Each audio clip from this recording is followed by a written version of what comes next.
এই সেই মসজিদ যেখানে জড়িয়ে আছে কারবালার ময়দানে শহীদ হুসাইন রাদিয়াল্লাহু আনহু ও তার সঙ্গে বন্দী যোদ্ধাদের নানা স্মৃতি। আজও যেন মসজিদটি দাঁড়িয়ে সাক্ষ্য দিচ্ছে কারবালার ভয়ানক সব ইতিহাস। এই মসজিদেই কিয়ামতের আগে নবী ঈসা আলাইহিসসালাম আগমন করবেন এবং পৃথিবী থেকে জুলুমের অবসান ঘটাবেন। এটি মুসলিম বিশ্বের প্রাচীনতম মসজিদগুলোর একটি, যা উমাইয়া মসজিদ নামে পরিচিত। নির্মাণের ইতিহাস।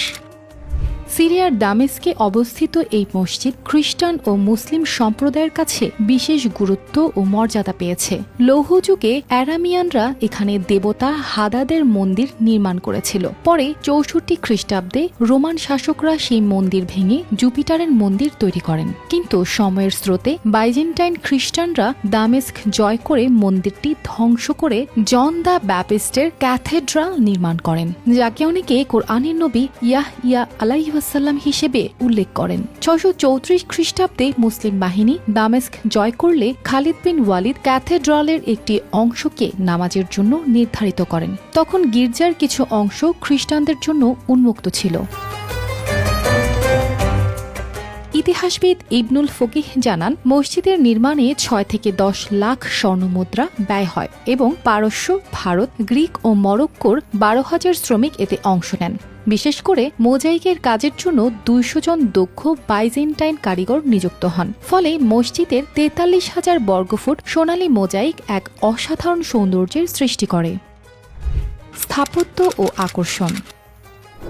উমাইয়া মসজিদ একটি আয়তক্ষেত্রাকার স্থাপনা, যার দৈর্ঘ্য ৯৭ মিটার ও প্রস্থ ১৫৬ মিটার। এর কেন্দ্রে দাঁড়িয়ে আছে ১৮৮ ফুট উঁচু গম্বুজ, যা রোমান শৈলীতে নির্মিত। মসজিদের ৭টি সুউচ্চ মিনার যেন আকাশের দিকে ইতিহাসের গল্প শোনায়। এটি শুধু ইসলামী স্থাপত্যের অনন্য নিদর্শন নয়, বরং খ্রিস্টান সম্প্রদায়ের জন্য গুরুত্বপূর্ণ। কথিত আছে, ঈসা আলাইহিসসালাম তার জীবনের অনেক সময় এখানে কাটিয়েছেন।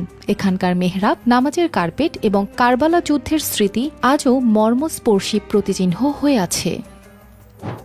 বর্তমান বাস্তবতা। সিরিয়ার গৃহযুদ্ধের কারণে মসজিদটি ব্যাপক ক্ষতির সম্মুখীন হয়েছে, তবে ইতিহাসের প্রতি এর অবদান আজও অম্লান। প্রতিটি ভাঙা ইট, প্রতিটি মোজাইকের অংশ যেন এক একটি গল্প বলে, সংগ্রামের, ঐতিহ্যের, পুনর্জন্মের। উমাইয়া মসজিদ শুধু একটি স্থাপত্য নয়, এটি ইতিহাসের এক জীবন্ত অধ্যায়, যেখানে অতীত ও বর্তমান একসঙ্গে কথা বলে। অর্পিতা জাহান, RTV।